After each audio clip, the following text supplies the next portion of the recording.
Okay, we have Steve Shaw, the SEC Coordinator of Football Officials. We'll have some opening remarks, and then we'll get to some questions. Thank you. It's been a busy off-season from an officiating standpoint. In addition to all of our camps and clinics and evaluations, we've had an engagement with Deloitte Consulting to really look at our officiating program end to end, and really some good takeaways from there. The most positive was, from my perspective, that they affirmed our selection criteria, our training, and our evaluation program, and so that was very, very positive. Things to build on. They've given us some ideas and opportunities around analytics, and that's an area that we'll be focused and working in. We have a lot of data, and now we can mine that and do some things with it for the new world analytics, so we're looking forward to that. And our communication strategy, we're going to open it up and do some new things around that. As far as our rule changes, it's an off year for rule changes, but we've got a number of changes this year, but they all focus around player health and safety, and I think that's where we need to be in our game. So with that, I'll pause and see if there are any questions out there.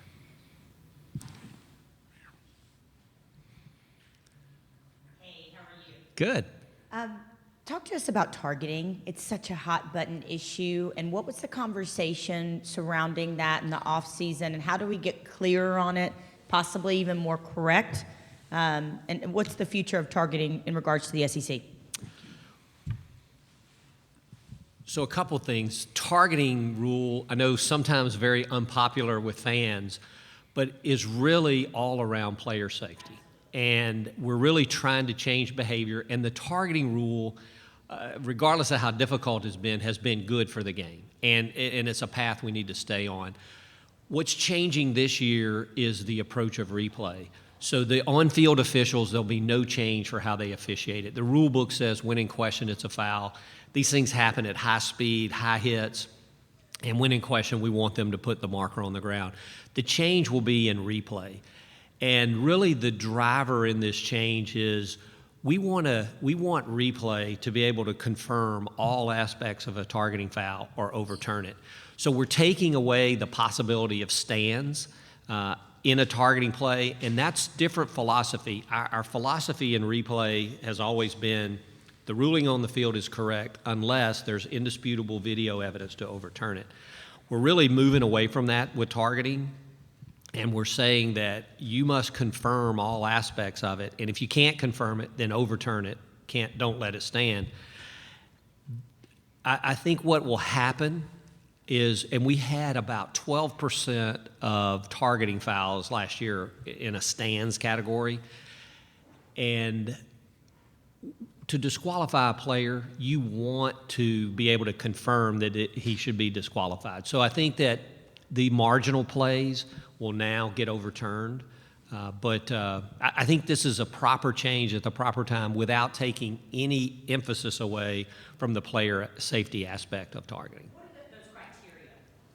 When you check for those criteria? So there's two types of targeting, and sometimes I get too geeky officiating jargon, but we have what we call crown of the helmet, targeting that's crown of the helmet, and then we have targeting a defenseless player. There are two components. If it's a crown of the helmet hit, there are two components, and the first is, do you attack with forcible contact with the crown or top? We used to think of the crown as just the button. Now it's where the face mask bolts in all the way around. So if you attack and make contact with the crown of the helmet, that's one, and then there must be an indicator of targeting, a launch, upward thrust, a lowering of the head to deliver or attack your opponent. So you have to see both of those components. If it's the other flavor of targeting, there's three components that replay will have to confirm each of. Number one, do you have a defenseless player? So is it a quarterback in the pocket, a receiver, whatever? If it has to be a defenseless player, that's number one. Then number two, we have to have forcible contact into the head or neck area of that defenseless player. And then third, you have to have an indicator. Again, a launch, upward thrust, or leading with the helmet or forearm or other part to deliver forcible contact. So there's both versions, but now replay will have to confirm if it's a targeted defenseless player, all three, or they'll overturn the call. And that's really the change. So even if there's one that doesn't fit, it's going to be Then it will be overturned. And one of those, an example we used earlier was a situation where, and we actually had a play where a defender is playing a pass, and the receiver is coming across the middle, and they collide helmet to helmet. So replay would then take it.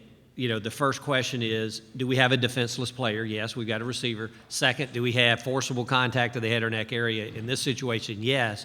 But in the third, was there an indicator? The defender was actually playing the ball and not attacking the opponent, and as he's playing the ball, their helmets collide. So that's the type play that where you had that forcible contact last year, you may have let it stand. Now we would want replay to overturn that. Down here to your right. Steve, I'm from Baton Rouge, so you get the Devin White question. But similar to what you just explained, he was not necessarily attacking the quarterback, but there was helmet to helmet. Do you feel like the rule changes that you've made this year will not necessarily address intent, but kind of fall into that because you have these indicators that you're looking for? We really don't want, and it's almost impossible for our officials to understand intent, what's in his mind. We're not that good yet. But what we are looking at, and you referenced that play, that in this model that we have today, in that situation, was there a defenseless player? Absolutely, quarterback's defenseless. Was there an indicator? Yes. There was an upward thrust. You can kind of see the player go up on his tiptoes. Now you're left with, is there forcible contact to the head or neck area? There's no question there's contact to the head or neck area. You can see the quarterback's helmet move. But is it forcible? Maybe, maybe not. And now, in that questionable part, you would say, if I can't confirm it, then I would have to overturn it. So, again, coming back to those plays that are on the margin, I think maybe in the early days for player safety, because there was a concern, would officials even call this? Most people think the officials love disqualifying players. That's the worst thing in our day, is to have to disqualify our player or a coach. And so there's always this human nature not to disqualify a player. But I think as we've matured in this, we're ready for this change, because now the video evidence we can walk through, and if you can't confirm it, we're not going to disqualify the player. Steve, to your left over here. Hey, Steve, Jacques Duzay, Baton Rouge as well. I think you spoke with the media maybe in the spring, and you said you looked over the LSU-Texas A&M game last year, and you felt like all those calls were correct in that contest. Is that true? Is that what you remember? Well, it was not a perfect game, so but I will say this way. There were a number of calls. First of all, this is a game with 255 plays, 7 overtimes, 14 extra red zone opportunities. This is a tough ball game to work. And there was this view in social media that this may have been the worst officiated game in the history of SEC football, and I may be exaggerating that a little bit. But there were a series of situations that each one of these could have ended the game, and really, and they all seemed to go against one of the teams. But it really all kind of started in the social media debate where the TV had the yellow line off, and there was this question about a first down or not, and how could the officials miss it so blatantly. And then when you go back and look, and actually the officials nailed it, and the yellow line was off on TV. Maybe that got the ball rolling, but then there were a series of calls that could have ended the game. The quarterback going down on a knee, picking up the ball, not called on the field, replay overturns it, correctly done. There's a situation at the sideline, heck of a call to put him inbounds, and then we have a spike, the clock runs out, replay comes back, puts a second back on. You have a catch, no catch in overtime that was correctly done. And I even said publicly there was an overtime 2-point play where there was a pass interference call that I see what the official saw. There's a little tug there, but the reality in that situation, you may not want that called. But if you look at the balance of that game, it's a well-officiated game, far, far from the worst officiated game in the history. And I think that this really kind of put us out there to say, maybe we do need to communicate more. Maybe we need to explain. And quite frankly, as I've said to you guys many times, we've never worked a perfect game. So there's going to be a play in every game that you could say, Steve, is this incorrect? And so how we communicate that, I mean, our intent is to be more informational, understand the rules, understand the philosophies, and we have to call it when we have an incorrect call. But trying to figure out how to navigate that is going to be a learning process for all of us. If I could, to your point, yesterday, the commissioner said, social media is a bit bad because everyone's doing these screenshots now and saying, hey, look at this was holding, or this was, maybe it's not an accurate reflection of what happened. I always have this little comment, and I don't know, Chuck may not like this comment, but we do not officiate on a still shot. And we get still shots all the time. This is holding. Well, when you really work through, we communicate well with our players, our coaches, but you get, with a rip technique, and again, I don't want to get too geeky here, but when you have a rip technique, the defender rips under that offensive lineman's arm, and his arm is going to go up, and all of a sudden it's going to look like I'm holding you around your neck, but I have no control of that arm. The defender puts it there. So it's things like that on a still shot you don't see, but in the video you see the rip, and so that's not a hold. We don't, and the players understand, when you have a rip, that's not a hold, and you're not going to get that called. And I think part of the communications, and what we're really excited about, Commissioner mentioned, we sent all of our referees to Destin. We spent some time with the coaches, and we're going to do a 2-day camp where we're sending crews to each campus to spend 2 days. And part of that is education for us and the teams and the coaches, where the example will be the umpire will sit in the players' meetings of offensive line, defensive line, understand their techniques, what they're being taught. We'll talk about what we look for, what we're going to call, and I think there'll be learnings both ways. And so we're excited about enhancing that communication with our teams in addition to what we're going to try to do in the public eye. To your left, down here, front row. AP Stedham, WHEP, AM and FM, Foley, Alabama. Steve, why is of the number 5, you start the 2-point conversion after 5 touchdowns and extra points? Why was it 5, not 4, 3, whatever?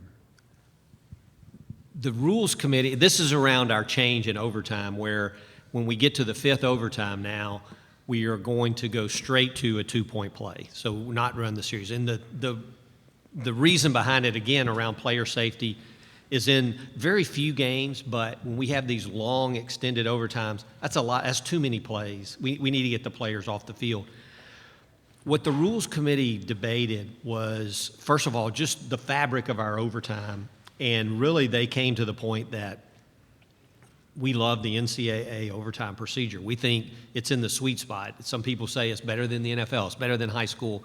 Regardless of that, it seems to be working well. So nobody wanted to change the fabric of it. And then there's a natural break today. So you have 2 overtime periods, and then with the 3rd, you're required to go for 2. The reason for that is the chances of making a 2-point play are not as high as a kick. So therefore, maybe you get a differentiation in the score. So the committee said, hey, let's keep symmetry. They get 2 times normal, 2 times when we go for 2. If we've completed 4 overtimes, it's time to get this game over, and we're going to go straight to the 2-point play. So that was really to keep overtime and the fabric of it, which everybody thinks working well, but for the safety of our athlete. Because when you're fatigued, that's when injury begins to creep in, or the opportunity for that. So I think it's the proper change, and when you get to it, there are very few games that have 5 or more overtimes, but when we do, we need to get those players off the field. To your right, standing up. Christina Chambers, Fox 6. Just what's the purpose of the SEC officiating Twitter account? You talk about communication. You're going to see screenshots. So why did you guys want to create that, and what's the purpose of it? I guess to communicate with fans and go over rules. Well, that's exactly it. We want to communicate with our fans and the media as well. And we think that, in today's world, that's a great way to start that conversation. Now, let me make sure everybody's clear. I'm not going to be tweeting anything. I'm not a tweeter. I'm not a guy. We have people that are really talented in that. And what I hope happens, but sometimes doesn't happen in the Twitter world, I would love it to be a serious conversation site for officiating calls, for rules, for philosophies, how we make certain calls. And so I think we want to try to communicate that. What's clear is there's no way we can comment on every play. I mean, so deciding what type play, when to do it, is going to take someone beyond me. But I think the goal there would be, again, I provide the officiating kind of perspective on that, and then it's cleaned up for social consumption and put out there. And the goal is not just to create a firestorm, but to give good information. And how we're going to walk through this, I don't know yet, but I'm always very honest with our coaches when we have our communications with them. If we have an incorrect call, now I'm always selective in my words. We don't have blown calls, we don't have horrible calls, but occasionally we have an incorrect call. But when we have an incorrect call, I'll tell our coach and I'll tell them why and what we've got to do to correct it. And I think we've got to take that same approach in a social media world. I've got to be willing to say that's an incorrect call and here's why, to have the credibility to say, no, this is a correct call and here's why. So I'm not sure where it's going. We got an immediate response, a set of responses, and they were good and bad. But I hope we can use it to impart good information and not just have some creative dialogue. I'm not good at the creative dialogue part of it. Will your responses be like while the games are going on, like if people have questions, they can tweet at SEC officiating, or is this something that maybe y'all take a look at, certain plays that got a lot of attention and respond back on Sunday, or? That's to be learned from our standpoint. There's nothing we're saying now that we wouldn't do in game. I still have my day job to do, so I'm not sure how much. But the idea would be if there's something very controversial or something out there misunderstood, yeah, let's do it in game. How much of that can we effectively do? I'm not sure. I think certainly post game we would do that. But I do believe that we want to try to be effective with it, and we're prepared to do it in game if we think it's effective and we can get it done. But honestly, this is something we've got to learn and grow. You could say, well, somebody, point us to that model that's got it exactly right. And we've had a lot of smart people looking at, other officiating organizations nationally, internationally. And I think we're all trying to find what is the sweet spot there, and when do you comment, when do you not? And if you comment here, well, what about these 4 other plays? If you're going to comment here, you got to hit these other. And how do you handle the volume of all that and make it effective? So we're going to be learning, and I'm excited about week 1. But again, I want you to remember that, I'm not going to be sitting there with my phone, doing this. It'll be brighter people than me actually delivering the final content. Hopefully the flavor and the words from an officiating perspective will come through. Front row right here. Back to targeting for a moment. There was some talk of an NBA-style flagrant 1 or flagrant 2. Was any of that discussed at your level, and do you feel like the rule changes will maybe negate the need for that? Yes, and in fact, there were a number of coaches that really wanted a targeting 1, targeting 2, similar to a basketball kind of view of a flagrant 1, flagrant 2. And the Rules Committee discussed it extensively across the board. And the goal in this was not to back away from targeting, because I think that would be a mistake in where we are in our game today. However, we wanted to find what's the best way to take those marginal plays that you really can't tell for sure out. And I think where the Rules Committee came to is a really good point with using our replay to have to confirm it or overturn it. I think there was some concern with flagrant 1, flagrant 2. If you go look at NCAA basketball, they rarely go to the more severe. It's a human nature thing. If you have 2 options, you're probably going to take the least of the 2 pass. It's just easier not having to disqualify that guy. I don't have to write up all this thing. And so I think there was a concern that if we went flagrant 1, flagrant 2, or targeting 1, targeting 2, that it could be a backup in targeting. And we just can't afford that for our game. And really, part of the rule that was added the progressive penalty. I don't know if you saw that, but now if a player gets a third targeting foul within a season, not only will they miss that game, but they'll miss the next entire game. And again, not to be punitive, but if you have multiple targeting fouls, obviously you've got a technique situation that needs to be corrected. And 3 is probably the right number. If you get 1, it could happen, tough play. But if you get 2, then you really need to spend some time with your coach to work on your technique, because obviously you don't want to get to the third.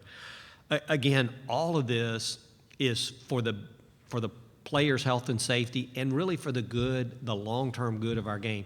We've got to find ways to take the head out, not only for injury situations, but across the board. Take the head out and work on technique. Keep your head up, see what you hit. And I say this to players, we rarely have a targeting foul called when the player's head is completely up and they're seeing what they hit. Physiology just doesn't work to have targeting in those type situations. Okay, thank you. Oh, yeah, got it on. Will I get you in trouble if I ask you what you thought about the Saints and Rams? Chuck says I have to go, so ask me that next year.